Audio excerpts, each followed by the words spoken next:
سورہ یاسین کا تعارف۔ یہ سورت مکہ مکرمہ میں نازل ہوئی ہے۔ اس میں 5 رکوع اور 83 آیتیں ہیں۔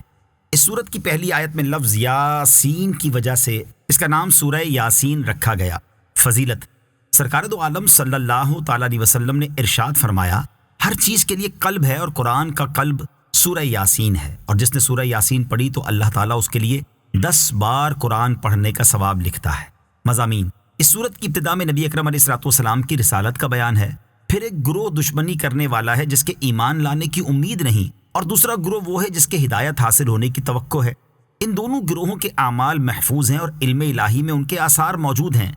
ایک بستی انطاکیہ کے لوگوں کی مثال بیان کی گئی کہ جنہوں نے یکے بعد دیگرے رسولوں کو جھٹلایا اور ان کا مذاق اڑایا۔ کفار مکہ کو ڈرایا گیا کہ اگر انہوں نے بھی سابقہ کفار جیسی روش نہ چھوڑی تو ان پر بھی عذاب نازل ہو سکتا ہے۔ مردوں کو دوبارہ زندہ کرنے پر اللہ تعالیٰ کی قدرت اور اس کی وحدانیت پر بنجر زمین کو سرسبز کرنے، رات اور دن کے آنے جانے، سورج اور چاند کو مسخر کیے جانے اور سمندروں میں کشتیوں کے چلنے سے استدلال کیا گیا، اور ان حقائق کا انکار کرنے والے کافروں کو دنیا و آخرت میں عذاب کی وعید سنائی گئی۔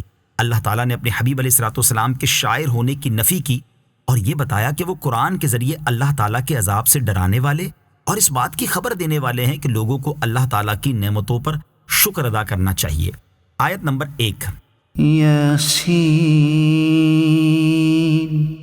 یہ حروف مقطعات میں سے ایک حرف ہے، اس کی مراد اللہ تعالیٰ ہی بہتر جانتا ہے۔ نیز ایک قول کے مطابق یہ سید المرسلین صلی اللہ تعالیٰ علیہ وآلہ وسلم کا ایک اسم مبارک ہے۔ اہم باتیں: نمبر 1، کسی کا یاسین اور طٰہٰ نام رکھنا منع ہے، کیونکہ بقول بعض علماء ممکن ہے کہ یہ دونوں اللہ تعالیٰ کے ایسے نام ہیں جن کے معنی معلوم نہیں، کیا عجب کہ ان کے وہ معنی ہوں جو غیر خدا پر صادق نہ آ سکیں۔ نمبر 2، اعلیٰ حضرت رحمۃ اللہ تعالی کے بقول یہ نبی کریم علیہ الصلوۃ والسلام کے ایسے نام ہیں جن کے معنی سے واقف نہیں، ہو سکتا ہے ان کا کوئی ایسا معنی ہو جو حضور اقدس صلی اللہ تعالی علیہ وسلم کے لیے خاص ہو اور کسی دوسرے کے لیے اس کا استعمال درست نہ ہو۔ یہی رائے زیادہ مناسب ہے، کیونکہ ان ناموں کا حضور اقدس علیہ الصلوۃ والسلام کے لیے مقدس نام کے طور پر ہونا زیادہ ظاہر اور مشہور ہے۔ نمبر 3، جن حضرات کا نام یاسین ہے وہ خود کو غلام یاسین لکھیں اور بتائیں، اور دوسروں کو بھی اسے غلام یاسین کہہ کر بلانا چاہیے۔ آیت نمبر 2 تا 4۔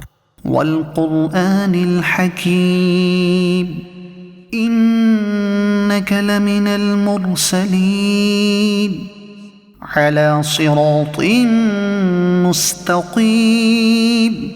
حکمت والے قرآن کی قسم، بے شک تم رسولوں میں سے ہو، سیدھی راہ پر ہو۔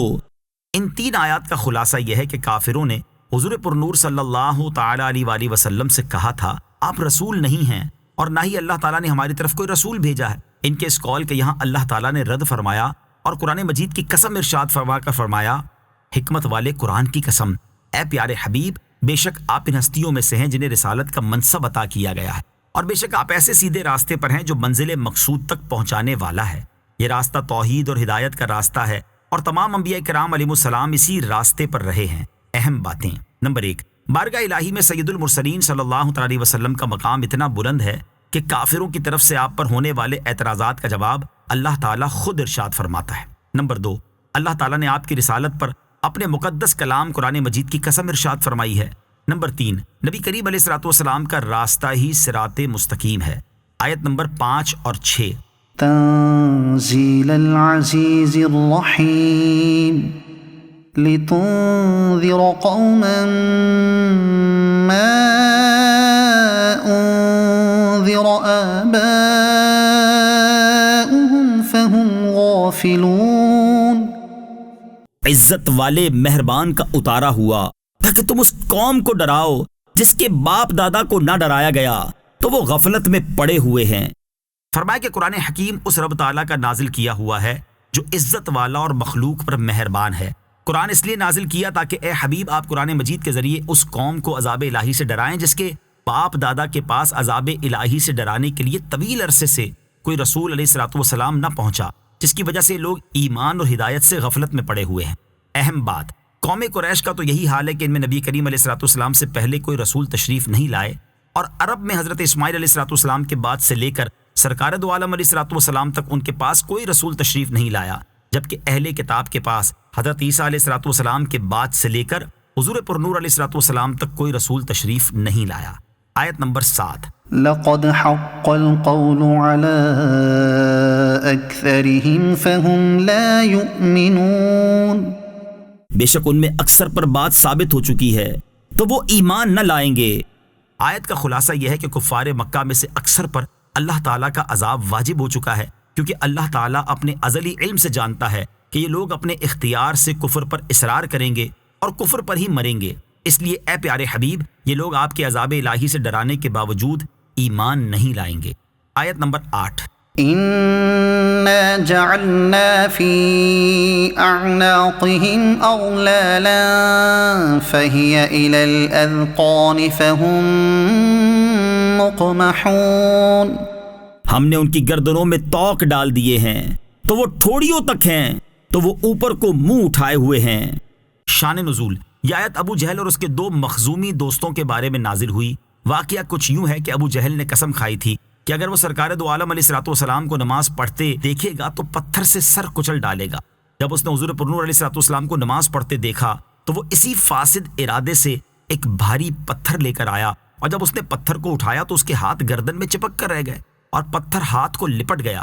یہ حال دیکھ کر وہ اپنے دوستوں کی طرف واپس لوٹا اور ان سے واقعہ بیان کیا تو اس کے دوست ولید بن مغیرہ نے کہا یہ کام میں کروں گا. چنانچہ وہ پتھر لے کر آیا اور حضور اکرم علیہ الصلوۃ والسلام ابھی نماز ہی پڑھ رہے تھے. جب وہ قریب پہنچا تو اللہ تعالیٰ نے اس کی بینائی سلب کر لی. یہ بھی پریشان ہو کر اپنے یاروں کی طرف لوٹا. انہوں نے اس سے کہا تو نے کیا کیا؟ وہ کہنے لگا میں نے ان کی آواز تو سنی تھی مگر وہ نظر ہی نہیں آئے. اب ابو جہل کے تیسرے دوست نے دعویٰ کیا کہ وہ اس کام کو انجام دے گا، اور بڑے دعوے کے ساتھ تاجدار رسالت صلی اللہ تعالی علیہ وآلہ وسلم کی طرف چلا تھا کہ الٹے پاؤں ایسا بدحواس ہو کر بھاگا کہ اوندھے منہ گر گیا. اس کے دوستوں نے حال پوچھا تو کہنے لگا میرا حال بہت سخت ہے. میں نے ایک بہت بڑا سانڈ دیکھا جو میرے اور حضور علیہ الصلوۃ والسلام کے درمیان حائل ہو گیا. لات و عزا کی قسم اگر میں ذرا بھی آگے بڑھتا تو وہ مجھے کھا ہی جاتا. اس پر یہ آیت نازل ہوئی. بعض مفسرین کے نزدیک اس آیت میں ان کافروں کے کفر میں پختہ ہونے اور واض و نصیحت سے فائدہ نہ اٹھا سکنے کی ایک مثال بیان فرمائی گئی ہے کہ جیسے وہ لوگ جن کی گردنوں میں غل کی قسم کا توق پڑا ہو جو کہ ٹھوڑی تک پہنچتا ہے اور اس کی وجہ سے وہ سر نہیں جھکا سکتے. اسی طرح یہ لوگ کفر میں ایسے راسخ ہو چکے ہیں کہ کسی طرح حق کی طرف متوجہ نہیں ہوتے اور اس کے حضور سر نہیں جھکاتے. اور بعض مفسرین کے مطابق یہ ان کے حقیقی حال کا بیان ہے اور جہنم میں انہیں اسی طرح کا عذاب دیا جائے گا. آیت نمبر 9. وَجَعَلْنَا مِن بَيْنِ أَيْدِيهِمْ سَدًّا وَمِنْ خَلْفِهِمْ سَدًّا فَأَغْشَيْنَاهُمْ فَهُمْ لَا يُبْصِرُونَ. اور ہم نے ان کے آگے دیوار بنا دی اور ان کے پیچھے بھی ایک دیوار بنا دی، پھر انہیں اوپر سے بھی ڈھانک دیا تو انہیں کچھ دکھائی نہیں دیتا. یہ بھی مثال کا بیان ہے کہ جیسے کسی شخص کے لیے دونوں طرف دیواریں ہوں اور ہر طرف سے راستہ بند کر دیا گیا ہو تو وہ کسی طرح منزل مقصود تک نہیں پہنچ سکتا. یہی حال ان کفار کا ہے کہ ان پر ہر طرف سے ایمان کی راہ بند ہے.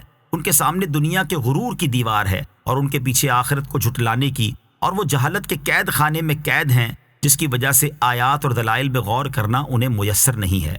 اہم بات، ازلی کفار پر ایمان کی راہ بند کر کے ان پر جبر نہیں کیا گیا، بلکہ ان کے کفر پر اصرار، تکبر، عناد اور سرکشی کی راہ کو مستقل اختیار کرنے کے عظیم جرم کی سزا میں ان کے لیے ایمان کا راستہ بند کر دیا گیا ہے. لہٰذا اس پر اعتراض نہیں کیا جا سکتا. آیت نمبر 10. وَسَوَاءٌ عَلَيْهِمْ أَأَنذَرْتَهُمْ أَمْ لَمْ تُنذِرْهُمْ لَا يُؤْمِنُونَ. اور تمہارا انہیں ڈرانا اور نہ ڈرانا ان پر برابر ہے، وہ ایمان نہیں لائیں گے.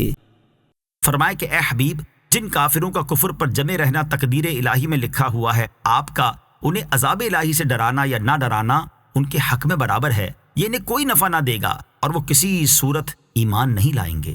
اہم باتیں.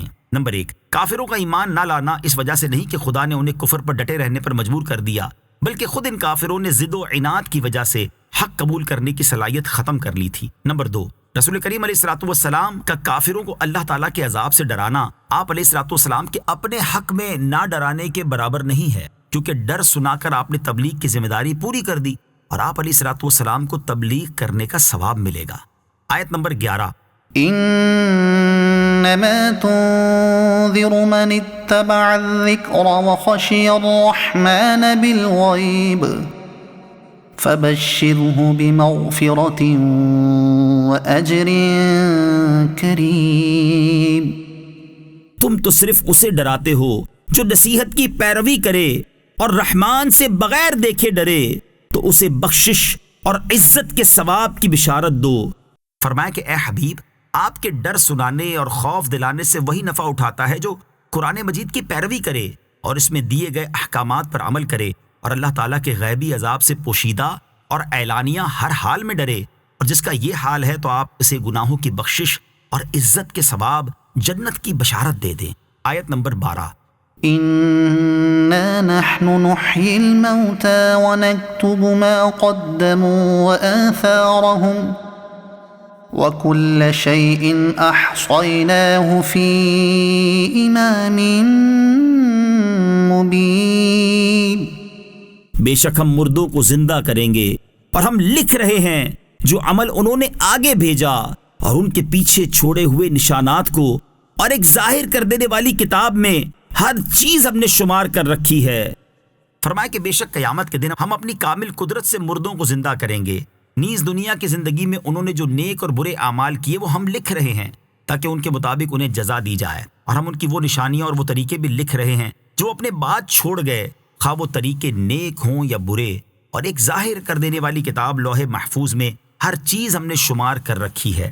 اہم بات، لوگ جو طریقے اپنے پیچھے چھوڑ گئے وہ اچھے بھی ہو سکتے ہیں اور برے بھی.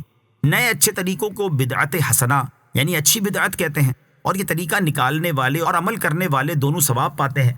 اور برے طریقوں کو بدعت سیئہ یعنی بری بدعت کہتے ہیں. یہ طریقہ نکالنے والے اور عمل کرنے والے دونوں گناہگار ہوتے ہیں. درس، جاری رہنے والے گناہوں کا سلسلہ شروع کرنے والے اپنے انجام پر غور کریں کہ جب اپنے گناہوں کے ساتھ دوسروں کے گناہوں کا بوجھ ان کے کندھے پر بھی ہوگا تو ان کا کیا حال ہوگا. آیت نمبر 13.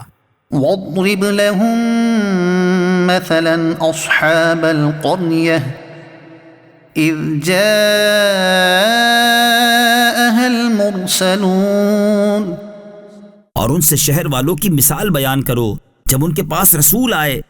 ارشاد فرمایا کہ اے حبیب، کفار مکہ کے سامنے شہر والوں کا واقعہ بیان کر کے انہیں اللہ تعالیٰ کے عذاب سے ڈرائیں تاکہ جس وجہ سے اس شہر کے کافروں پر عذاب نازل ہوا اس سے یہ لوگ بچیں. آیت نمبر 14. إذ أرسلنا إليهم 2 فكذبوهما فعززنا بثالث فقالوا إنا إليكم مرسلون. جب ہم نے ان کی طرف 2 رسول بھیجے پھر انہوں نے ان کو جھٹلایا تو ہم نے تیسرے کے ذریعے مدد کی تو ان سب نے کہا بے شک ہم تمہاری طرف بھیجے گئے ہیں. اللہ تعالیٰ نے 2 رسولوں کو ایک شہر والوں کی طرف مبعوث فرمایا جنہوں نے ان شہر والوں کو توحید و رسالت پر ایمان لانے کی دعوت دی، لیکن ان کی دعوت سن کر شہر والوں نے انہیں جھٹلایا. اس کے بعد اللہ تعالیٰ نے ایک تیسرے رسول کو پہلے دونوں کی مدد کے لیے بھیجا. اب ان تینوں رسولوں نے قوم سے ارشاد فرمایا ہم تمہاری طرف رسول بنا کر بھیجے گئے ہیں. آیت نمبر 15. قالوا ما أنتم إلا بشر مثلنا وما أنزل الرحمن من شيء إن أنتم إلا تكذبون.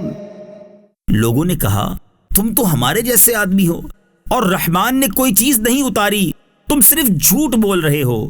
قوم نے رسولوں کی بات تسلیم کرنے کی بجائے وہی اعتراض کیا جو اکثر امتوں نے اپنے رسولوں پر کیا تھا کہ تم تو ہمارے جیسے انسان ہو، لہٰذا تم کیسے خدا کے رسول ہو سکتے ہو. یعنی ان کافروں کے اعتقاد کے مطابق رسول فرشتوں میں سے ہونا چاہیے تھا، اور یہ چونکہ انسان تھے اس لیے ان کے نزدیک رسول نہیں ہو سکتے تھے. اس کے ساتھ کافروں نے یہ بھی کہا خدائے رحمان عز و جل نے کچھ بھی نازل نہیں کیا، یعنی وحی کے نزول کا دعویٰ غلط ہے اور تم جھوٹے ہو.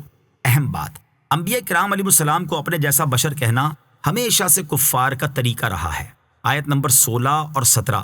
قالوا ربنا يعلم إنا إليكم لمرسلون وما علينا إلا البلاغ المبين. رسولوں نے کہا ہمارا رب جانتا ہے کہ بے شک ضرور ہم تمہاری طرف بھیجے گئے ہیں اور ہمارے ذمے صرف صاف صاف تبلیغ کر دینا ہی ہے. فرمایا کہ ان رسولوں نے سخت الفاظ کا بڑے اچھے انداز میں جواب دیا کہ ہمارا رب جانتا ہے کہ یقیناً ہم خدا کے رسول ہیں، اور مزید یہ بھی جان لو کہ ہماری صرف یہ ذمہ داری ہے کہ تم تک خدا کا پیغام واضح طور پر پہنچا دیں۔ درس: دین کی دعوت دینے کے دوران سننے والے کی طرف سے جاہلانہ سلوک ہو تو اس پر صبر کرنا، معاف کرنا اور حلم و بردباری کا مظاہرہ کرنا انبیاء کرام علیہ السلام کی سنت ہے۔ لہٰذا اگر مبلغ کو دوران تبلیغ ایسی صورتحال کا سامنا ہو تو سنت انبیاء پر عمل کرے۔ آیت نمبر 18 اور 19۔ قالوا إنا تطيرنا بكم لئن لم تنتهوا لنرجمنكم وليمسنكم منا عذاب أليم قالوا طائركم معكم أئن ذكرتم بل أنتم قوم مسرفون۔ لوگوں نے کہا ہم تمہیں منحوس سمجھتے ہیں، بے شک اگر تم باز نہ آئے تو ضرور ہم تمہیں سنگسار کریں گے اور ضرور تمہیں ہماری طرف سے دردناک سزا پہنچے گی۔ رسولوں نے فرمایا تمہاری نحوست تو تمہارے ساتھ ہے۔ کیا اگر تمہیں نصیحت کی جائے تو تم اسے بدشگونی کہتے اور انکار کرتے ہو، بلکہ تم حد سے بڑھنے والے لوگ ہو۔ رسولوں کے جواب میں قوم نے کہا ہم تمہیں منحوس سمجھتے ہیں، لہٰذا تم اپنی اس تبلیغ سے باز آ جاؤ ورنہ ہم تمہیں پتھر مار کر ہلاک کر دیں گے۔ ان رسولوں نے جواب دیا کہ ہمیں منحوس قرار نہ دو، کیونکہ تمہاری نحوست تمہارے کفر و دلالت کی صورت میں تمہارے ساتھ موجود ہے۔ کیا تم لوگ ہمیں اس لیے پتھر مارو گے کہ ہم نے تمہیں صحیح بات سمجھانے کی کوشش کی ہے اور ہماری نصیحت کو بدشگونی کہتے اور اس سے انکار کرتے ہو؟ تو تم حد سے بڑھنے والے لوگ ہو۔ اہم باتیں: نمبر 1، اللہ تعالیٰ کے نیک بندوں کو منحوس سمجھنا اور انہیں تکلیف پہنچانے کی دھمکیاں دینا کافروں کا طریقہ ہے۔ نمبر 2، اصل نحوست کفر اور گناہ کی صورت میں ہوتی ہے۔ درس: کچھ لوگوں کی عادت ہوتی ہے کہ جس چیز کی طرف ان کے دل مائل ہوں تو وہ اس چیز کو اپنے حق میں بابرکت سمجھتے ہیں، اور جس چیز سے نفرت کرتے اور اسے ناپسند کرتے ہوں تو اس چیز کو اپنے حق میں منحوس سمجھتے ہیں۔ اس لیے اگر انہیں کوئی مصیبت پہنچ جائے تو کہتے ہیں کہ یہ فلاں کی نحوست ہے اور اس کی وجہ سے ہمارا یہ نقصان ہو گیا، آپس میں لڑائی جھگڑا شروع ہو گیا، رشتہ ٹوٹ گیا۔ اگرچہ ان سب کی حقیقی وجہ کچھ اور ہو، شرعی طور پر کوئی شخص، کوئی جگہ، وقت یا چیز منحوس نہیں ہے۔ اسلام میں اس کا کوئی تصور نہیں، یہ وہمی خیالات ہوتے ہیں، ان سے بچنا چاہیے۔ آیت نمبر 20 اور 21۔ وجاء من أقصى المدينة رجل يسعى قال يا قوم اتبعوا المرسلين اتبعوا من لا يسألكم أجرا وهم مهتدون۔ اور شہر کے دور کے کنارے سے ایک مرد دوڑتا ہوا آیا، اس نے کہا اے میری قوم، ان رسولوں کی پیروی کرو، ایسوں کی پیروی کرو جو تم سے کوئی معاوضہ نہیں مانگتے اور وہ ہدایت یافتہ ہیں۔ جب یہ مکالمہ جاری تھا اور قوم ان رسولوں کو شہید کرنے، ایذا پہنچانے اور ان کے پیغام کو نہ ماننے پر تلی ہوئی تھی، اسی دوران یہ بات ایک مرد مومن تک پہنچی۔ وہ اللہ تعالیٰ کے رسولوں کی تائید اور اپنی قوم کو سمجھانے کے لیے بھاگا ہوا آیا اور ان سے کہنے لگا اے میری قوم، ان رسولوں کی پیروی کرو، ان کی حقانیت پر ہونے کی یہ بڑی واضح دلیل ہے کہ ان کا اس پیغام پہنچانے میں کوئی دنیاوی مفاد نہیں، یہ تم سے کوئی معاوضہ نہیں مانگتے، نیز یہ ہدایت یافتہ ہیں کہ ان کی باتیں سمجھ میں آنے والی ہیں۔ آیت نمبر 22۔ وما لي لا أعبد الذي فطرني وإليه ترجعون۔ اور مجھے کیا ہے کہ میں اس کی عبادت نہ کروں جس نے مجھے پیدا کیا، اور اسی کی طرف تم لوٹائے جاؤ گے۔ جب مرد مومن نے قوم سے رسولوں کی پیروی کرنے کا کہا تو قوم نے ان سے کہا کیا تم ہمارے دین کے مخالف ان لوگوں کی پیروی کرنے لگے ہو اور ان کے خدا پر ایمان لے آئے ہو؟ اس کے جواب میں اس مومن نے کہا کہ اس حقیقی مالک کی عبادت نہ کرنے کا کیا مطلب ہے جس نے مجھے پیدا کیا اور جس کی طرف لوٹ کر سب کو جانا ہے۔ ہر شخص اپنے وجود پر نظر کر کے اس کی نعمت کے حق کو پہچان سکتا ہے۔ درس: کسی کو نصیحت کرتے وقت ایسا انداز نہیں ہونا چاہیے جس سے وہ غور کرنے کی بجائے نصیحت کرنے والے کی مخالفت پر اتر آئے۔ آیت نمبر 23 اور 24۔ أَأَتَّخِذُ مِن دُونِهِ آلِهَةً إِن يُرِدْنِ الرَّحْمَنُ بِضُرٍّ لَّا تُغْنِ عَنِّي شَفَاعَتُهُمْ شَيْئًا وَلَا يُنقِذُونَ إِنِّي إِذًا لَّفِي ضَلَالٍ مُّبِينٍ۔ کیا میں اللہ کے سوا اور معبود بنا لوں کہ اگر رحمان مجھے کوئی نقصان پہنچانا چاہے تو ان کی سفارش مجھے کوئی نفع نہ دے اور نہ وہ مجھے بچا سکیں گے، بے شک جب تو میں کھلی گمراہی میں ہوں گا۔ مرد مومن نے مزید یہ کہا، کیا میں اپنے خالق اللہ تعالیٰ کو چھوڑ کر ان بتوں کو اپنا معبود بنا لوں جو ایسے بے بس ہیں کہ اگر رحمان عز و جل مجھے کوئی نقصان پہنچانا چاہے تو یہ بت مجھے کوئی نفع نہیں پہنچا سکتے، کیونکہ وہ سفارش کرنے کے اہل نہیں اور نہ ہی وہ خود اپنی قدرت کے ذریعے مجھے اس نقصان سے بچا سکیں گے۔ اور بتوں کا بے بس ہونا اس بات کی دلیل ہے کہ بت عبادت کے مستحق ہرگز نہیں ہیں، اور اگر میں اللہ تعالیٰ کی بجائے بتوں کو اپنا معبود بنا لوں جب تو بے شک میں کھلی گمراہی میں ہوں گا، کیونکہ عاجز بتوں کو خالق حقیقی کے ساتھ شریک کرنا ایسی گمراہی ہے جو کہ کسی بھی عقل مند سے پوشیدہ نہیں۔ اہم باتیں: نمبر 1، جھوٹے معبود بت وغیرہ کسی کی شفاعت نہ کر سکیں گے۔ نمبر 2، اللہ تعالیٰ کے وہ محبوب بندے جن کو شفاعت کا اذن مل چکا ہے وہ ضرور شفاعت کریں گے۔ آیت نمبر 25، انی آمنت بربکم فاسمعون، بے شک میں تمہارے رب اللہ پر ایمان لایا تو تم میری سنو۔ اس مبلغ نے اپنی قوم سے فرمایا، بے شک میں تمہارے اس رب پر ایمان لے آیا ہوں جس کا تم انکار کرتے ہو، کیونکہ وہی میرا، تمہارا اور ساری کائنات کا حقیقی رب ہے، تو تم ان رسولوں کی پیروی کرنے سے متعلق میری بات غور سے سنو اور میری بات مان لو۔ میں نے تمہیں حق پر متنبع کر دیا ہے اور یہ بھی بتا دیا ہے کہ عبادت کا حقدار وہی ہے جس نے تمہیں پیدا کیا ہے اور جس کی طرف تمہیں لوٹ کر جانا ہے۔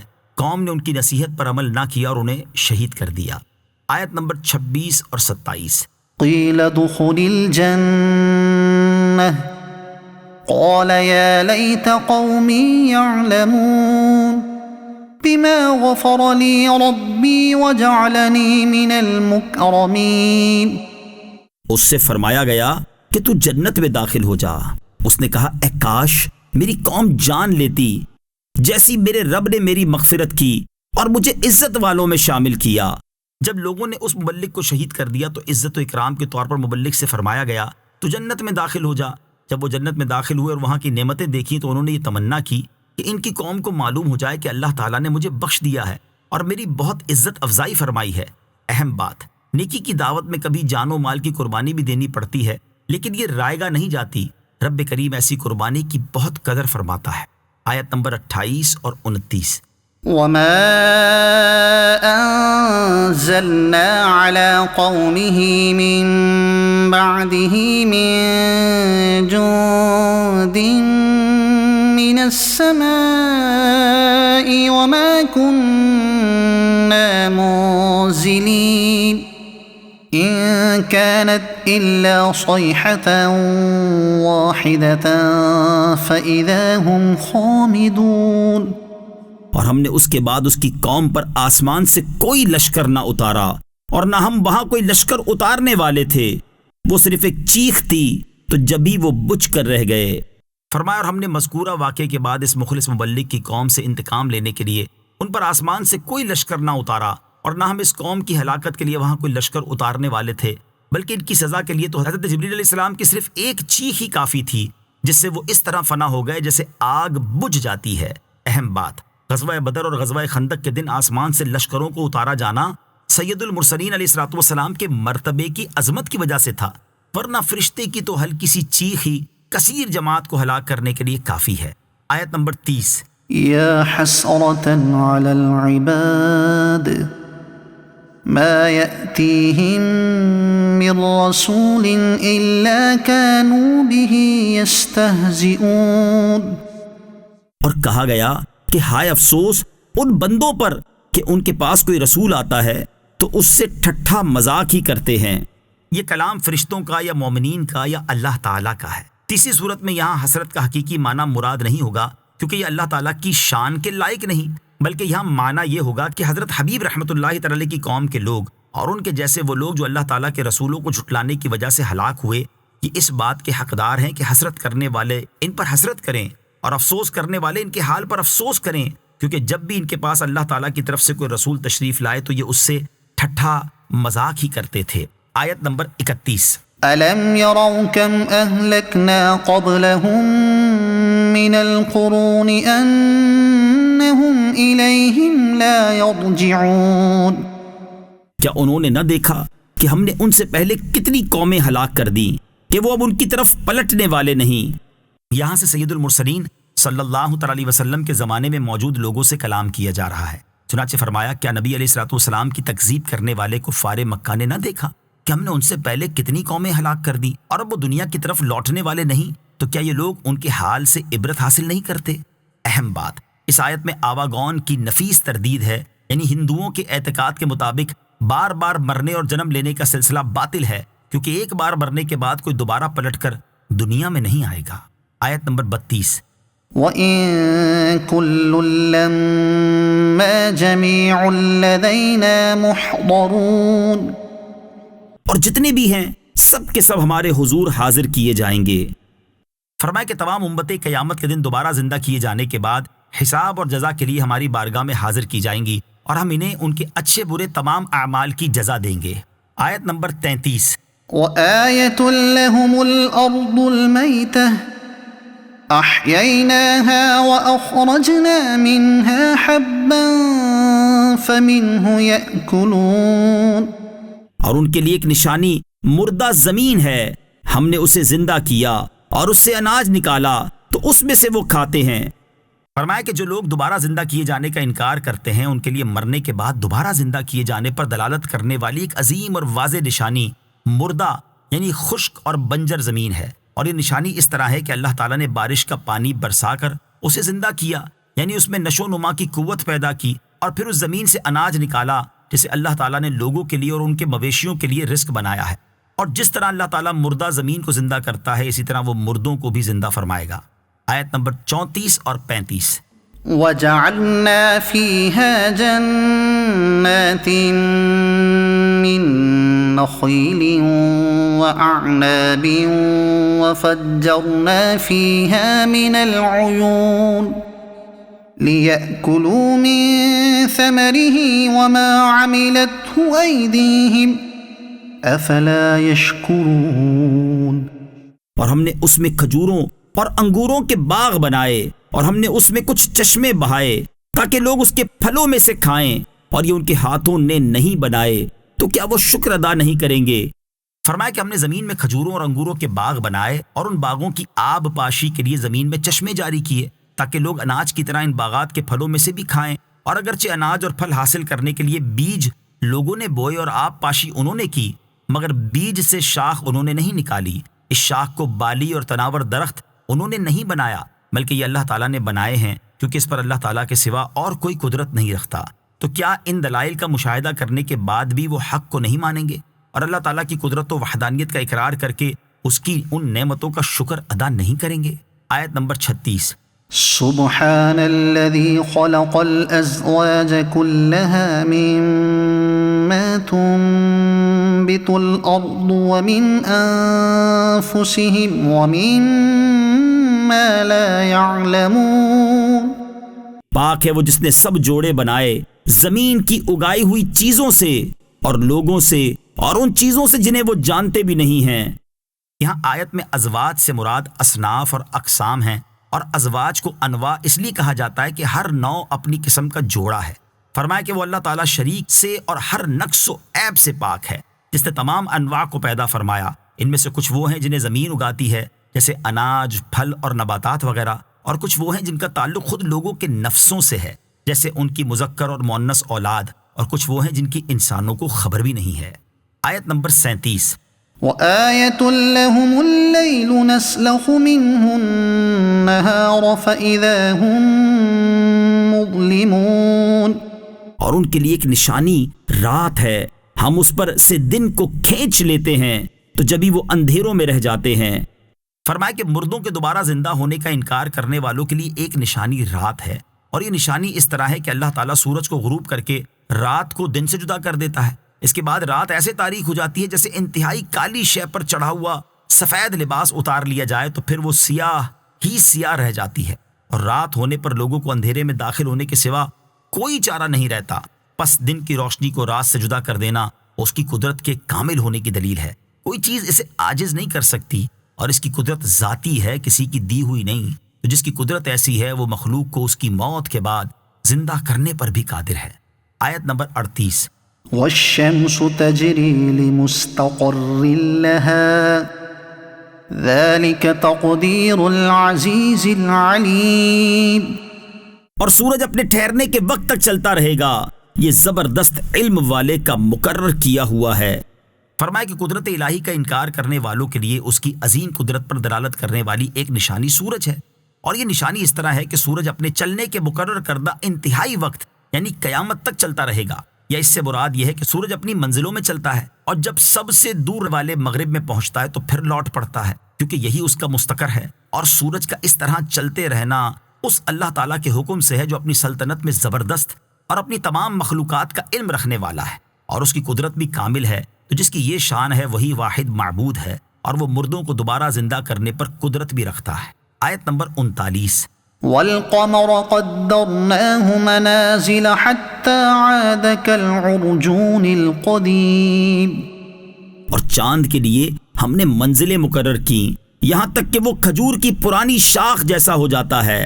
فرمایا اور چاند کے لیے ہم نے منزلیں مقرر کی، چاند کی 28 منزلیں ہیں، ہر رات ایک منزل میں ہوتا ہے اور پوری منزل طے کر لیتا ہے، اپنے طلوع ہونے کی تاریخ سے لے کر 28ویں تاریخ تک تمام منزلیں طے کر لیتا ہے، اور اگر مہینہ 30 کا ہو تو 2 راتیں اور 29 کا ہو تو 1 رات چھپتا ہے، اور جب اپنی آخری منزل میں پہنچتا ہے تو کھجور کی پرانی شاخ جیسا ہو جاتا ہے جو سوکھ کر پتلی کمان کی طرح خمدار اور زرد ہو گئی ہو۔ آیت نمبر 40۔ لا الشمس ينبغي لها أن تدرك القمر ولا الليل سابق النهار وكل في فلك يسبحون۔ سورج کو لائق نہیں کہ چاند کو پکڑے، اور نہ رات دن پر سبقت لے جانے والی ہے، اور ہر ایک ایک دائرے میں تیر رہا ہے۔ سورج ایسا نہیں کر سکتا کہ وہ رات میں چاند کو پکڑ سکے، اور نہ ہی سورج چاند کے ساتھ جمع ہو کر اس کے نور کو مغلوب کر دے، کیونکہ سورج اور چاند میں سے ہر ایک کی شوکت کے ظہور کے لیے ایک وقت مقرر ہے۔ نیز رات دن پر سبقت نہیں لے جا سکتی یوں کہ دن کا وقت پورا ہونے سے پہلے آ جائے، بلکہ رات اور دن دونوں معین حساب کے ساتھ آتے جاتے ہیں، اور سورج اور چاند میں سے کوئی دوسرے کی شوکت کی حدود میں داخل نہیں ہوتا۔ نہ سورج رات میں چمکتا ہے نہ چاند دن میں، اور ان میں سے ہر ایک ایک دائرے میں چل رہا ہے۔ کائنات کی ابتدا سے لے کر اب تک سورج اور چاند کے نظام کا اس مربوط اور منظم انداز میں چلنا اس بات کی بڑی واضح دلیل ہے کہ اسے چلانے والا موجود ہے، وہ واحد ہے، کامل قدرت اور بے انتہا علم والا ہے۔ آیت نمبر 41۔ وآية لهم أنا حملنا ذريتهم في الفلك المشحون۔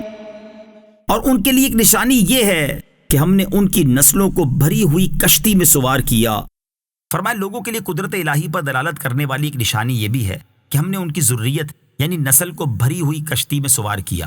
یہاں ذریت سے مراد کفار مکہ کی اولادیں ہیں جنہیں وہ تجارت کے لیے بھیجتے تھے۔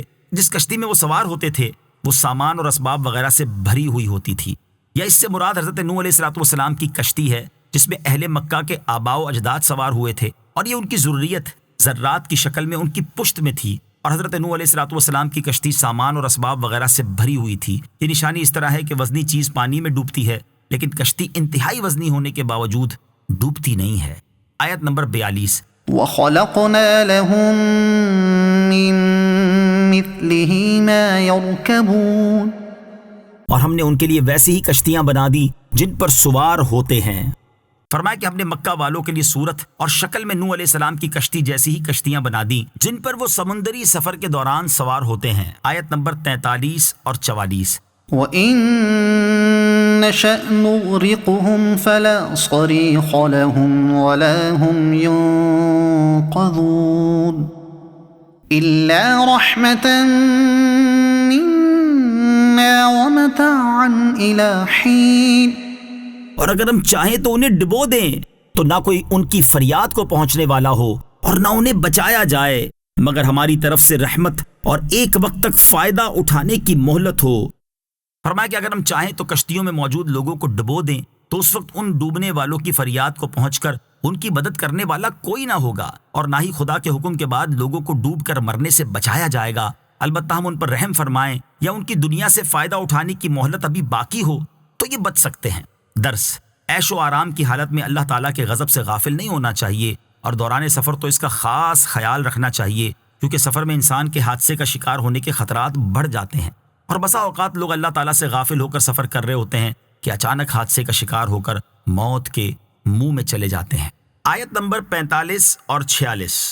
وَإِذَا قِيلَ لَهُمُ اتَّقُوا مَا بَيْنَ أَيْدِيكُمْ وَمَا خَلْفَكُمْ لَعَلَّكُمْ تُرْحَمُونَ وَمَا تَأْتِيهِمْ مِنْ آيَةٍ مِنْ آيَاتِ رَبِّهِمْ إِلَّا كَانُوا عَنْهَا مُعْرِضِينَ۔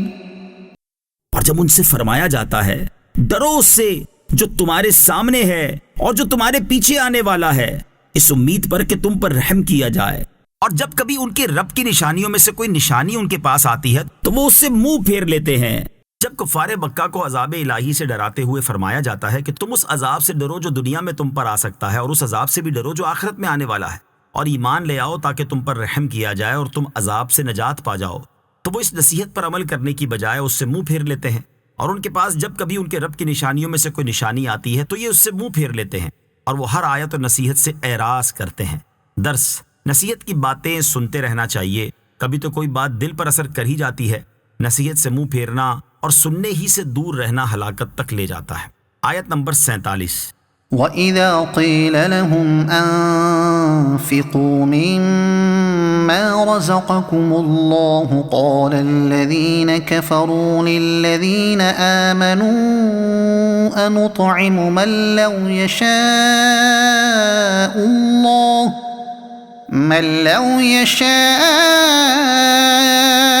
اللَّهُ أَطْعَمَهُ إِنْ أَنتُمْ إِلَّا فِي ضَلَالٍ مُبِينٍ۔ اور جب ان سے فرمایا جائے کہ اللہ کے دیے میں سے کچھ اس کی راہ میں خرچ کرو تو کافر مسلمانوں کو کہتے ہیں کہ کیا ہم اسے کھلائیں جسے اللہ چاہتا تو کھلا دیتا، تم تو کھلی گمراہی میں ہی ہو۔ شان نزول، یہ آیت کفار قریش کے بارے میں نازل ہوئی جن سے مسلمانوں نے انسانی ہمدردی کی بنا پر کہا تھا کہ تم اپنے مالوں کا وہ حصہ مسکینوں پر خرچ کرو جو تم نے اپنے گمان کے مطابق اللہ تعالیٰ کے لیے نکالا ہے۔ اس پر انہوں نے کہا کہ کیا ہم ان کو کھلائیں جنہیں اللہ تعالیٰ کھلانا چاہتا تو کھلا دیتا، یعنی اللہ تعالیٰ ہی کو مسکین لوگوں کا محتاج رہنا منظور ہے، اس لیے انہیں کھانے کو دینا اللہ تعالیٰ کی مشیت کے خلاف ہوگا۔ یہ بات انہوں نے کنجوسی کی وجہ سے مذاق اڑانے کے طور پر کہی تھی۔ آیت کے آخر میں فرمایا تم تو کھلی گمراہی میں ہی ہو۔ یہ بات یا تو کفار نے مسلمانوں سے کہی تھی، اس صورت میں اس کا معنی یہ ہے کہ اے مسلمانوں تم کھلی گمراہی میں ہو کیونکہ تم نے ہمارے طریقے کو چھوڑ دیا اور محمد مصطفیٰ صلی اللہ علیہ وسلم کی پیروی کرنے لگ گئے۔ یا جب کافروں نے مسلمانوں کی بات کا جواب دیا تو اللہ تعالیٰ نے کافروں سے فرمایا کہ تم تو کھلی گمراہی میں ہی ہو۔ درس، بعض کو امیر اور بعض کو غریب بنانے کی ایک حکمت یہ ہے کہ لوگوں کو آزمایا جائے۔ امیر کی آزمائش یوں بھی ہوتی ہے کہ وہ اللہ تعالیٰ کا دیا ہوا مال اس کی راہ میں خرچ کرتا ہے یا نہیں، اور غریب کی آزمائش یوں بھی ہوتی ہے کہ وہ اپنی غربت پر صبر و شکر کا مظاہرہ کرتا ہے یا نہیں۔ لہٰذا امتحان میں کامیابی کے لیے مالدار کو اپنا مال اللہ تعالیٰ کی راہ میں اور اسی کی اطاعت میں خرچ کرنا چاہیے، اور محتاج کو صبر سے کام لیتے ہوئے رضا الہی پر راضی رہنا چاہیے۔ آیت نمبر 48 سے 50۔ وَيَقُولُونَ مَتَى هَذَا الْوَعْدُ إِن كُنتُمْ صَادِقِينَ مَا يَنظُرُونَ إِلَّا صَيْحَةً وَاحِدَةً تَأْخُذُهُمْ وَهُمْ يَخِصِّمُونَ فَلَا يَسْتَطِيعُونَ تَوْصِيَةً وَلَا إِلَىٰ أَهْلِهِمْ يَرْجِعُونَ۔ اور کہتے ہیں یہ وعدہ کب آئے گا؟ اگر تم سچے ہو تو بتاؤ۔ وہ صرف ایک چیخ کا انتظار کر رہے ہیں جو انہیں اس حالت میں پکڑ لے گی جب وہ دنیا کے جھگڑے میں پھنسے ہوئے ہوں گے، تو نہ وہ وصیت کر سکیں گے اور نہ ہی اپنے گھر والوں کی طرف پلٹ کر جا سکیں گے۔ کافروں نے نبی کریم علیہ الصلوۃ والسلام اور صحابہ کرام سے کہا تم ہمیں یہ کہہ رہے ہو کہ مرنے کے بعد دوبارہ زندہ کیا جائے گا اور قیامت قائم ہوگی، اگر تم سچے ہو تو بتاؤ یہ وعدہ کب آئے گا؟ ان لوگوں کے جواب میں فرمایا گیا ان کے بار بار پوچھنے سے یہی نظر آ رہا ہے کہ وہ صرف سور کے پہلے نفخے کی اس چیخ کا انتظار کر رہے ہیں جسے حضرت اسرافیل علیہ السلام پھونکیں گے، اور وہ چیخ اس حال میں ان تک پہنچے گی کہ وہ دنیا کے جھگڑوں جیسے خرید و فروخت، کھانے پینے، بازاروں اور مجلسوں اور دنیا کے کاموں میں پھنسے ہوئے ہوں گے۔ اس وقت جو لوگ اپنے گھر والوں کے درمیان ہوں گے وہ وصیت نہ کر سکیں گے اور جو لوگ گھروں سے باہر ہوں گے وہ اپنے گھر پلٹ کر نہ جا سکیں گے، بلکہ جہاں چیخ سنیں گے وہیں مر جائیں گے، اور قیامت انہیں کچھ کرنے کی مہلت نہ دے گی۔ درس: یہاں کفار مکہ کو قیامت قائم ہونے کا وقت نہیں بتایا گیا، کیونکہ یہ اللہ تعالیٰ کی حکمت کے خلاف ہے، اور انہیں جواب میں یقینی طور پر آنے والی چیز پر تنبیہ فرمائی گئی۔ عقل مندی کا تقاضا یہ ہے کہ انسان قیامت کا وقت اور اس کی تاریخ کی تحقیق میں وقت صرف کرنے کی بجائے قیامت کی تیاری کرے۔ آیت نمبر 51 اور 52۔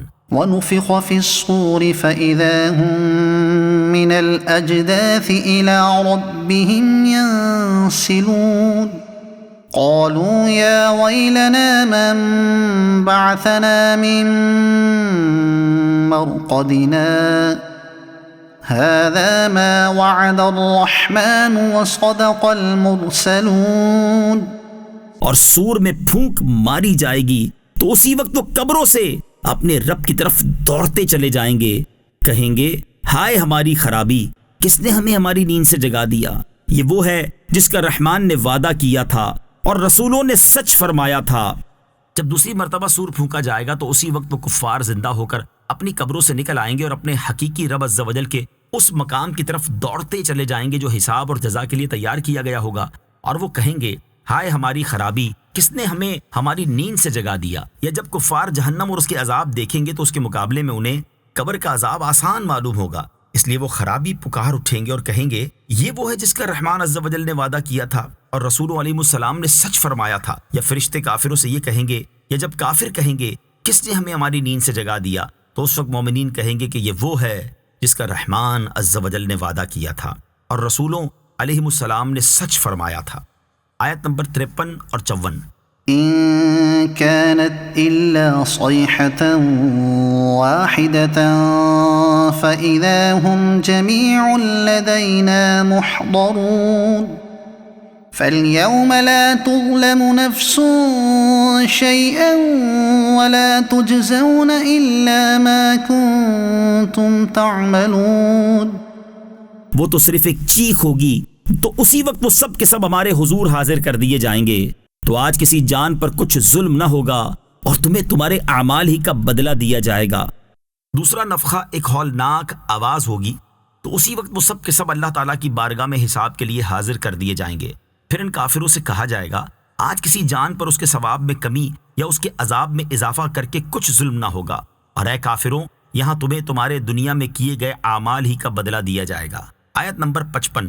إن أصحاب الجنة اليوم في شغل فاكهون۔ بے شک جنت والے آج دل بہلانے والے کاموں میں لطف اندوز ہو رہے ہوں گے۔ قیامت کے دن جنت والے دل بہلانے والے کاموں میں لطف اندوز ہو رہے ہوں گے، اور طرح طرح کی نعمتیں، قسم قسم کے سرور، اللہ تعالیٰ کی طرف سے ضیافت، جنتی نہروں کے کنارے، جنتی درختوں کی دل نواز فضائیں، طرب انگیز نغمات، جنت کی حوروں کا قرب اور قسم قسم کی نعمتوں سے لذت حاصل کرنا، یہ ان کے شغل ہوں گے۔ آیت نمبر 56۔ هم وأزواجهم في ظلال على الأرائك متكئون۔ وہ اور ان کی بیویاں تختوں پر تکیہ لگائے سایوں میں ہوں گے۔ اہل جنت اور ان کی بیویاں تختوں پر تکیہ لگائے سایوں میں ہوں گے۔ اہم باتیں: نمبر 1، ان بیویوں میں دنیا کی مومنہ منکوحہ بیویاں بھی داخل ہیں اور حوریں بھی۔ نمبر 2، حوریں بیوی کی حیثیت سے ہوں گی، لیکن یہ عطیہ خداوندی سے بیویاں ہوں گی۔ جنت میں کوئی باقاعدہ نکاح نہیں پڑھایا جائے گا۔ آیت نمبر 57۔ لهم فيها فاكهة ولهم ما يدعون۔ ان کے لیے جنت میں پھل میوہ ہوگا اور ان کے لیے ہر وہ چیز ہوگی جو وہ مانگیں گے۔ مزید فرمایا ان کے لیے جنت میں ہر قسم کا پھل میوہ ہوگا اور ان کے لیے ہر وہ چیز ہوگی جو وہ مانگیں گے۔ اہم بات: جنت میں چونکہ نفس امارہ فنا کر دیا جائے گا، اس لیے کوئی جنتی بری چیز کی خواہش نہ کرے گا۔ آیت نمبر 58۔ سلام قولا من رب الرحیم۔ مہربان رب کی طرف سے فرمایا ہوا سلام ہوگا۔ ارشاد فرمایا ان پر مہربان رب کی طرف سے فرمایا ہوا سلام ہوگا، یعنی اللہ تعالیٰ ان پر سلام فرمائے گا، خواہ واسطے کے ساتھ ہو یا واسطے کے بغیر، اور یہ خدا کے سلام والی نعمت و فضیلت سب سے عظیم و محبوب مراد ہے۔ فرشتے اہل جنت کے پاس ہر دروازے سے آ کر کہیں گے تم پر تمہارے رحمت والے رب کا سلام ہو۔ آیت نمبر 59۔ وامتازوا اليوم أيها المجرمون، اور کہا جائے گا اے مجرموں آج الگ الگ ہو جاؤ۔ فرمایا قیامت کے دن کہا جائے گا اے مجرموں آج جدا ہو جاؤ۔ اس کی تفسیر میں مفسرین کے اقوال ہیں۔ نمبر 1، جس وقت مومن جنت کی طرف روانہ کیے جائیں گے اس وقت کفار سے کہا جائے گا کہ الگ ہٹ جاؤ اور مومنین سے علیحدہ ہو جاؤ۔ نمبر 2، قیامت کے دن مجرموں کو ایک دوسرے سے الگ الگ کر دیا جائے گا، جیسے یہودیوں، عیسائیوں، مجوسیوں، ستارہ پرستوں اور ہندوؤں کو جو کہ الگ الگ فرقے ہیں ایک دوسرے سے جدا کر دیا جائے گا۔ آیت نمبر 60 سے 62۔ ألم أعهد إليكم يا بني آدم ألا تعبدوا الشيطان إنه لكم عدو مبين وأن اعبدوني هذا صراط مستقيم وَلَقَدْ أَضَلَّ مِنكُمْ جِبِلًّا كَثِيرًا أَفَلَمْ تَكُونُوا تَعْقِلُونَ۔ اے اولاد آدم، کیا میں نے تم سے عہد نہ لیا تھا کہ شیطان کی عبادت نہ کرنا؟ بے شک وہ تمہارا کھلا دشمن ہے، اور میری عبادت کرنا یہ سیدھی راہ ہے، اور بے شک اس نے تم میں سے بہت سی مخلوق کو گمراہ کر دیا، تو کیا تم سمجھتے نہ تھے؟ قیامت کے دن اللہ تعالیٰ مجرموں سے فرمائے گا اے اولاد آدم علیہ السلام، کیا میں نے اپنے انبیاء کرام علیہ السلام کی معرفت تمہیں یہ حکم نہ دیا تھا کہ شیطان تمہیں جو وسوسے دلاتا ہے اور تمہارے لیے اللہ تعالیٰ کی نافرمانی کو مزین کرتا ہے، اس میں تم اس کی فرما برداری نہ کرنا، بے شک وہ تمہارا کھلا دشمن ہے، اور کیا میں نے یہ حکم نہ دیا تھا کہ صرف میری عبادت کرنا، یہ ایسی سیدھی راہ ہے کہ اس سے بڑھ کر اور کوئی سیدھی راہ نہیں، اور بے شک شیطان نے تم میں سے بہت سی مخلوق کو گمراہ کر دیا، تو کیا تم میں عقل نہ تھی کہ تم اس کی عداوت اور گمراہ گری کو سمجھتے اور اپنے برے اعمال چھوڑ دیتے تاکہ تم عذاب کے حقدار قرار نہ پاتے؟ آیت نمبر 63 اور 64۔ هذه جهنم التي كنتم توعدون اصلوها اليوم بما كنتم تكفرون۔ یہ ہے وہ جہنم جس سے تمہیں ڈرایا جاتا تھا، اپنے کفر کے سبب آج اس میں داخل ہو جاؤ۔ جب مجرم جہنم کے قریب پہنچیں گے تو ان سے کہا جائے گا اے مجرموں یہ ہے وہ جہنم جس کا تم سے رسولوں علیہ السلام کے ذریعے دنیا میں وعدہ کیا جاتا تھا، اور اب تم جہنم کو دیکھ کر اس کی تصدیق کر لو، مگر یہ تصدیق مفید نہیں، اور آج تم اس جہنم میں داخل ہو جاؤ، اور دنیا میں جو تم اپنے کفر پر ہی قائم رہے اس کے سبب جہنم کے عذابات چکھو۔ اہم بات، نبی علیہ السلام پر اعتماد کرنے کا نام ایمان ہے۔ کفار آخرت کو دیکھ کر ساری چیزیں مان جائیں گے، مگر وہ ماننا کارآمد نہ ہوگا، کیونکہ انہوں نے اپنی آنکھ پر اعتماد کیا نہ کہ نبی علیہ السلام پر۔ آیت نمبر 65۔ اليوم نختم على أفواههم وتكلمنا أيديهم وتشهد أرجلهم بما كانوا يكسبون۔ آج ہم ان کے منہوں پر مہر لگا دیں گے، اور ان کے ہاتھ ہم سے کلام کریں گے، اور ان کے پاؤں ان کے اعمال کی گواہی دیں گے۔ ابتدا میں کفار اپنے کفر اور رسول علیہ السلام کو جھٹلانے کا انکار کریں گے اور کہیں گے ہمیں اپنے رب اللہ کی قسم کہ ہم ہرگز مشرک نہ تھے، تو اللہ تعالیٰ ان کے منہوں پر مہر لگا دے گا تاکہ وہ بول نہ سکیں، پھر ان کے دیگر اعضاء بول اٹھیں گے اور جو کچھ ان سے صادر ہوا ہے سب بیان کر دیں گے، تاکہ انہیں معلوم ہو جائے کہ وہ اعضاء جو گناہوں پر ان کے مددگار تھے وہ ان کے خلاف ہی گواہ بن گئے۔ اہم بات، منہوں پر لگائی جانے والی مہر اعضاء کی گواہی لے کر ہٹا دی جائے گی، اس لیے وہ دوزخ میں پہنچ کر شور مچائیں گے۔ درس، اعضاء کا اعمال کی گواہی دینا صرف کافروں کے لیے نہیں ہے بلکہ مسلمانوں کے اعضاء بھی گواہی دیں گے، اس لیے سوچ لیں کہ قیامت میں ہمارے اعضاء کیا کیا بولیں گے۔ آیت نمبر 66۔ وَلَوْ نَشَاءُ لَطَمَسْنَا عَلَىٰ أَعْيُنِهِمْ فَاسْتَبَقُوا الصِّرَاطَ فَأَنَّىٰ يُبْصِرُونَ۔ اور اگر ہم چاہتے تو ان کی آنکھیں مٹا دیتے تو وہ جلدی سے راستے کی طرف جاتے، تو کہاں سے دکھائی دیتا؟ فرمایا گیا کہ جہنم کا عذاب تو آخرت میں ہوگا، جبکہ اگر ہم چاہتے تو دنیا میں بھی ان کے کفر کی سزا کے طور پر ان کی آنکھیں مٹا کر انہیں اندھا کر دیتے، پھر وہ جلدی سے راستے کی طرف چلنے کے لیے جاتے تو انہیں کہاں سے دکھائی دیتا، کیونکہ ہم نے تو انہیں اندھا کر دیا تھا، لیکن ہم نے ایسا نہ کیا اور اپنے فضل و کرم سے آنکھ کی نعمت ان کے پاس باقی رکھی، تو اب ان پر حق یہ ہے کہ وہ شکر گزاری کریں، کفر نہ کریں۔ آیت نمبر 67۔ ولو نشاء لمسخناهم على مكانتهم فما استطاعوا مضيا ولا يرجعون. اور اگر ہم چاہتے تو ان کی جگہ پر ہی ان کی صورتیں بدل دیتے تو وہ نہ آگے بڑھ سکتے اور نہ پیچھے لوٹتے. فرمایا کہ اس سزا سے بڑھ کر اگر ہم چاہتے تو جن گھروں میں یہ بیٹھے ہوئے تھے وہیں ان کے کفر کی سزا میں ان کی صورتیں بدل کر انہیں بندر یا خنزیر بنا دیتے. پھر وہ نہ آگے بڑھ سکتے اور نہ پیچھے لوٹ سکتے، اور ان کے جرم ہی اس سزا کا تقاضا کرتے تھے. لیکن ہم نے اپنی رحمت اور حکمت کے تقاضے کے مطابق انہیں عذاب دینے میں جلدی نہ کی اور ان کے لیے مہلت رکھی تاکہ وہ توبہ کر کے ایمان لے آئیں اور نعمتوں کا شکر ادا کریں. آیت نمبر 68. ومن نعمره ننكسه في الخلق افلا يعقلون. اور جسے ہم لمبی عمر دیتے ہیں تو خلقت و بناوٹ میں ہم اسے الٹا پھیر دیتے ہیں، تو کیا وہ سمجھتے نہیں؟ اس آیت کا خلاصہ یہ ہے کہ اوپر بیان کی گئی سزاؤں کا واقع ہونا قابل تعجب نہیں، اس کی ایک نظیر پر ہماری قدرت گواہ ہے کہ جسے ہم لمبی عمر دیتے ہیں تو اسے پیدائش میں الٹا پھیر دیتے ہیں کہ وہ بچپن جیسی کمزوری اور ناتوانی کی طرف واپس ہونے لگتا ہے، اور دم بدم اس کی طاقتیں، قوتیں، جسم اور عقل کم ہونے لگتے ہیں. تو کیا اس حالت کو دیکھ کر وہ سمجھتے نہیں کہ جس پروردگار نے یہ تبدیلی کی وہ اس پر قادر ہے کہ آنکھیں دینے کے بعد انہیں مٹا دے اور اچھی صورتیں عطا کرنے کے بعد ان کو مسخ کر دے اور موت دینے کے بعد پھر زندہ کر دے. آیت نمبر 69. وما علمناه الشعر وما ينبغي له ان هو الا ذكر وقرآن مبين. اور ہم نے نبی کو شعر کہنا نہ سکھایا اور نہ وہ ان کی شان کے لائق ہے، وہ تو نہیں مگر نصیحت اور روشن قرآن. شان نزول. کفار قریش نے کہا تھا کہ محمد مصطفیٰ صلی اللہ تعالی علیہ وسلم شاعر ہیں، اور جو وہ فرماتے ہیں یعنی قرآن پاک وہ شعر ہے. ان کی مراد یہ تھی کہ معاذ اللہ یہ کلام جھوٹا ہے.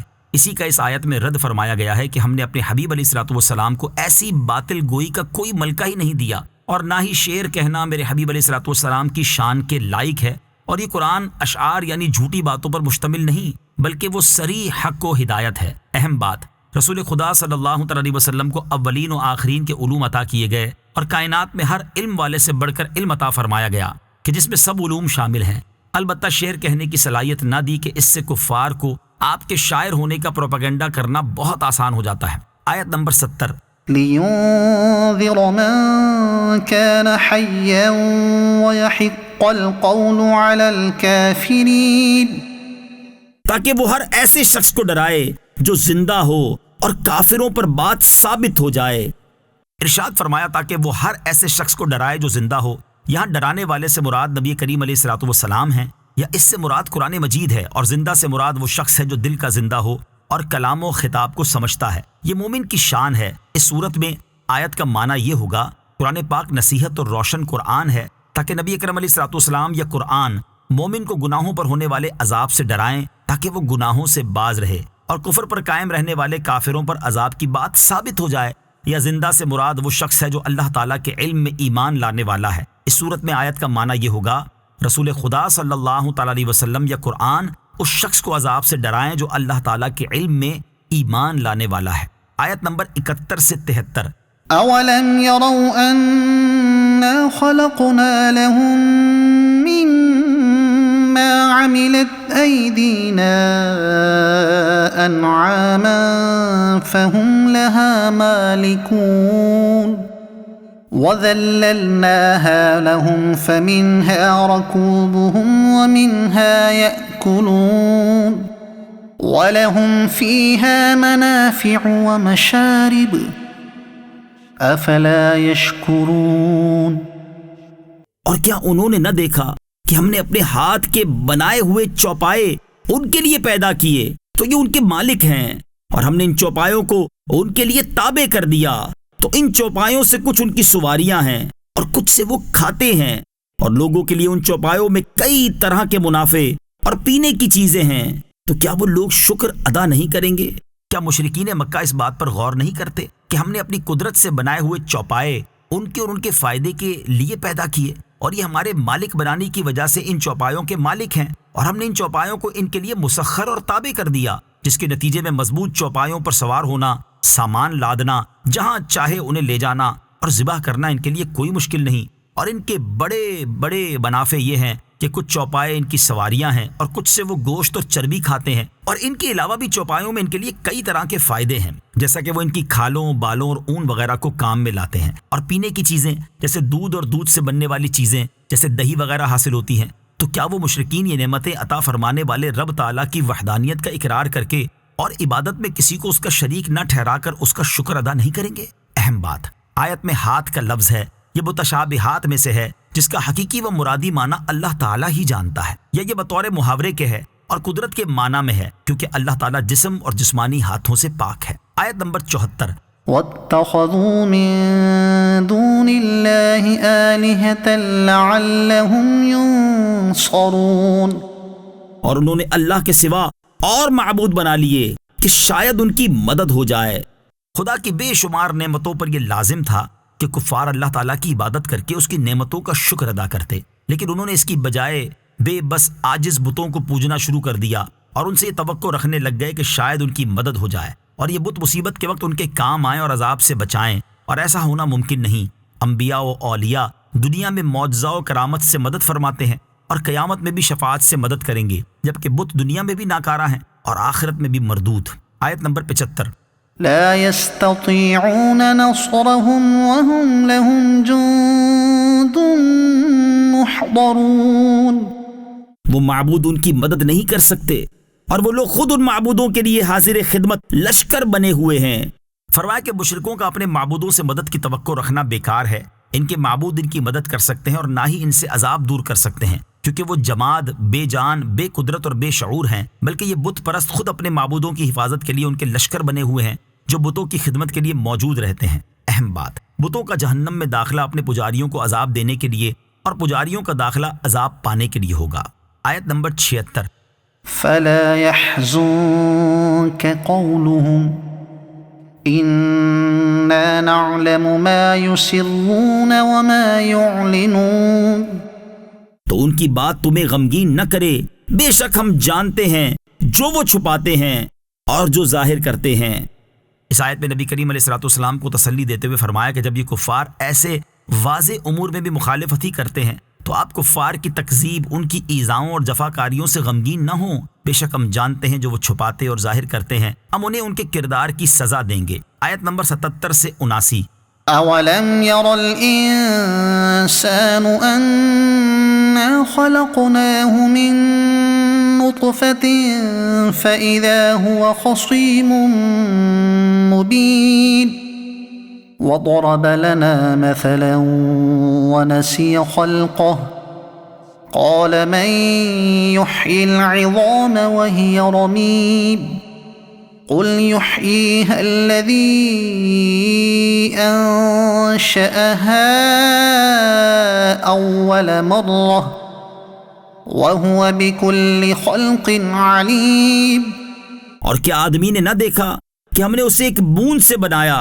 پھر تبھی وہ کھلم کھلا جھگڑا کرنے والا ہے اور ہمارے لیے مثال دیتا ہے، اور اپنی پیدائش کو بھول گیا، کہنے لگا ایسا کون ہے جو ہڈیوں کو زندہ کر دے جبکہ وہ بالکل گلی ہوئی ہوں؟ تم فرماؤ ان ہڈیوں کو وہ زندہ کرے گا جس نے پہلی بار انہیں بنایا، اور وہ ہر پیدائش کو جاننے والا ہے۔ شان نزول، ایک کافر اپنے ہاتھ میں ایک گلی ہوئی ہڈی لایا اور اسے توڑتے ہوئے نبی کریم علیہ السلام سے کہنے لگا کہ کیا آپ کا یہ خیال ہے کہ اس ہڈی کو گل جانے اور ریزہ ریزہ ہو جانے کے بعد بھی اللہ تعالیٰ اسے زندہ کرے گا؟ رسول اللہ صلی اللہ تعالیٰ علیہ وسلم نے فرمایا ہاں، اور تجھے بھی مرنے کے بعد اٹھائے گا اور جہنم میں داخل فرمائے گا۔ اس پر یہ آیت کریمہ نازل ہوئی۔ چنانچہ ان 3 آیات کا خلاصہ یہ ہے کہ جو انسان گلی ہوئی ہڈی کا بکھرنے کے بعد اللہ تعالیٰ کی قدرت سے زندگی قبول کرنا ناممکن سمجھتا ہے، اپنے آپ کو نہیں دیکھتا کہ ابتدا میں گلی ہوئی ہڈی سے بھی حقیر تر ایک گندا نطفہ تھا، اللہ تعالیٰ کی قدرت کاملہ نے اس میں جان ڈالی، انسان بنایا، تو ایسا مغرور انسان ہوا کہ اللہ تعالیٰ کی قدرت ہی کا منکر ہو کر جھگڑنے آ گیا، اور وہ گلی ہوئی ہڈی کو ہاتھ سے مل کر ہمارے لیے مثال دیتا ہے کہ یہ ہڈی تو ایسی بکھری ہوئی ہے، یہ کیسے زندہ ہوگی؟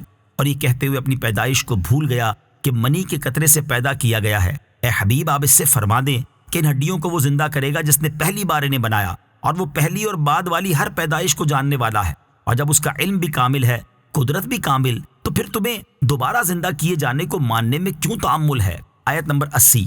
الذي جعل لكم من الشجر الأخضر نارا فإذا